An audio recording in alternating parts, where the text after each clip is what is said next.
ISRO Indian space research organisation. ఈ పేరు వింటేనే ప్రతి భారతీయుడి గుండె గర్వంతో ఉప్పొంగుతుంది. చంద్రయాన్, ఆదిత్య L1 వంటి సరికొత్త రికార్డులతో దూసుకుపోతున్న వేళ ఇస్రోను ఇప్పుడు ఊహించని సంక్షోభం వెంటాడుతోంది. అదేదో టెక్నికల్ గ్లిచ్, ఎక్స్పెరిమెంట్ ఫెయిల్యూర్ కాదు. డికేడ్స్ ఆఫ్ ఎక్స్పీరియన్స్ ఉన్న శాస్త్రవేత్తలు సంస్థని వీడిపోతుండడమే అతిపెద్ద సమస్యగా మారింది. నెలల వ్యవధిలోనే group A scientists, technical experts తమ ఉద్యోగాలను వదిలేసిపోవడం అంతరిక్ష వర్గాల్లో కలకలం రేపుతోంది. అసలు ఇస్రోలో ఏం జరుగుతోంది? శాస్త్రవేత్తలు ఎందుకు రాజీనామా చేస్తున్నారు? దీని వెనుకున్న కారణాలేంటి? ఈ స్టోరీలో క్లియర్గా తెలుసుకుందాం.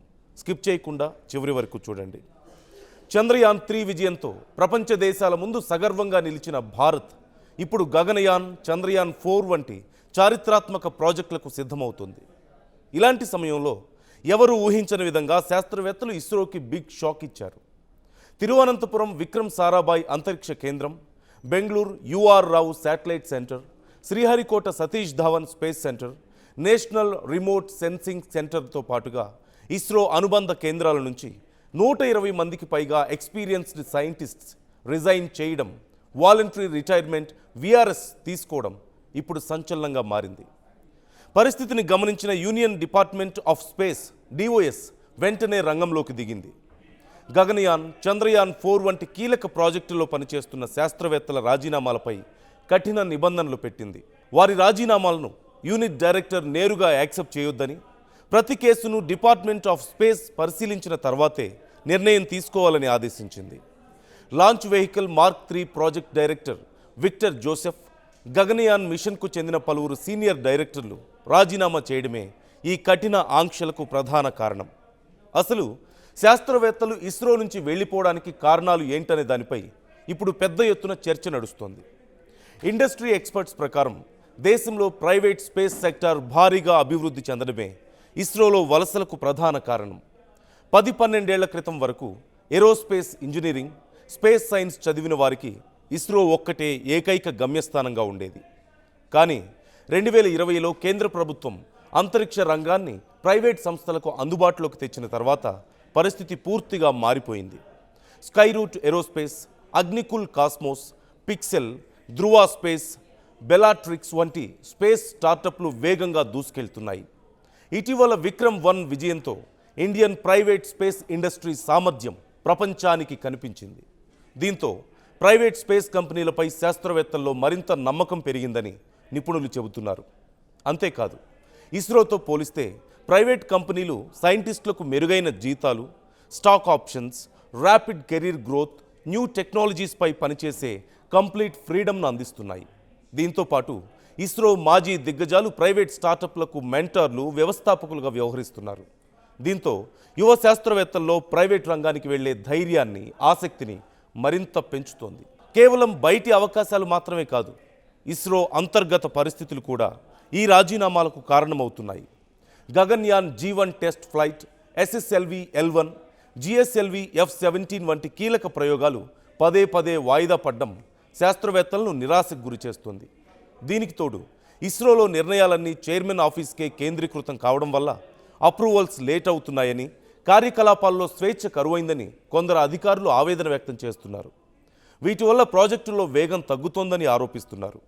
అయితే ఈ రకమైన బ్రెయిన్ డ్రైన్ను అరికట్టడానికి America space organisation, NASA, European space agency తరహాలో ప్రాజెక్టు బేస్డ్ ఎంప్లాయ్మెంట్ మోడల్ను ఇస్రో పరిశీలించాలని నిపుణులు సూచిస్తున్నారు. నాసాలో పర్మనెంట్ సైంటిస్టులతో పాటుగా ప్రాజెక్టు ఆధారంగా ప్రపంచవ్యాప్తంగా నిపుణులను తీసుకుంటారు. ప్రాజెక్టు పూర్తయిన తర్వాత వారి కాంట్రాక్ట్ కూడా ముగుస్తుంది. దీంతో కొత్త టాలెంట్కు నిరంతరం అవకాశం లభిస్తుంది. ఇదే తరహా హైబ్రిడ్ మోడల్ను ఇస్రోలో కూడా అమలు చేయాలని నిపుణులు సూచించారు. ప్రైవేట్ రంగం ఎదుగుతున్న కొద్దీ ISRO deep space exploration, human space missions, reusable rockets, nuclear propulsion వంటి అడ్వాన్స్డ్ రీసెర్చ్పై మరింత ఫోకస్ పెట్టే అవకాశం ఉంది. ప్రస్తుతం ఇస్రోలో మొత్తం 14,600 మందికి పైగా ఉద్యోగులు ఉన్నారు. వీరిలో 120 మంది వెళ్ళిపోవడం సంఖ్యాపరంగా చాలా చిన్నదే కావచ్చు.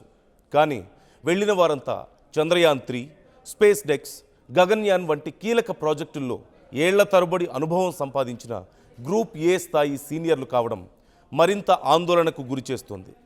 వీరి స్థానాన్ని రాత్రికి రాత్రే కొత్త వారితో భర్తీ చేయడం అసాధ్యమని నిపుణులు చెబుతున్నారు. ఎందుకంటే ఒక లాంచ్ వెహికల్ సైంటిస్ట్ను తయారు చేయడానికి నెలలు కాదు, కొన్ని సందర్భాల్లో దశాబ్దాలు పడుతుంది.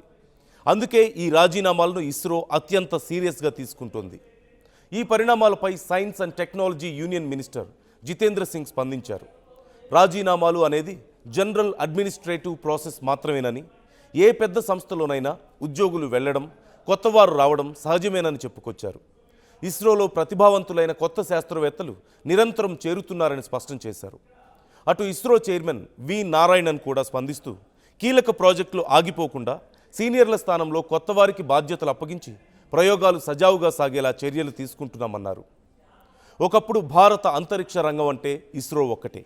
కానీ ఇప్పుడు పరిస్థితి మారింది. ప్రైవేట్ స్పేస్ కంపెనీలు కూడా ప్రపంచ స్థాయి పోటీలో నిలుస్తున్నాయి. ఇది దేశానికి శుభపరిణామమే అయినా ఇస్రోకి కొత్త పరీక్షగా మారింది. రాకెట్లను తయారు చేయడం కంటే వాటిని తయారు చేసే మేధస్సును నిలబెట్టుకోవడమే ఇప్పుడు ఇస్రో ముందున్న అతిపెద్ద సవాల్. గగనయాన్, చంద్రయాన్ 4, భారతీయ స్పేస్ స్టేషన్ వంటి కలల ప్రాజెక్టుల మధ్య ఈ బ్రెయిన్ డ్రెయిన్ను ఇస్రో ఎలా ఎదుర్కోబోతుందనేదే ఇప్పుడు ఆసక్తికరంగా మారింది. ఈ అంశానికి సంబంధించి మీ అభిప్రాయాలు ఎలా ఉన్నాయి? క్రింద కామెంట్ సెక్షన్లో మాతో షేర్ చేసుకోండి. ఒకవేళ ఈ వీడియో మీకు నచ్చినట్లయితే లైక్ చేయండి, షేర్ చేయండి. ఇలాంటి మరిన్ని ఇంట్రెస్టింగ్ వీడియోల కోసం మన ఛానల్ ఇప్పుడే సబ్స్క్రైబ్ చేసుకోండి.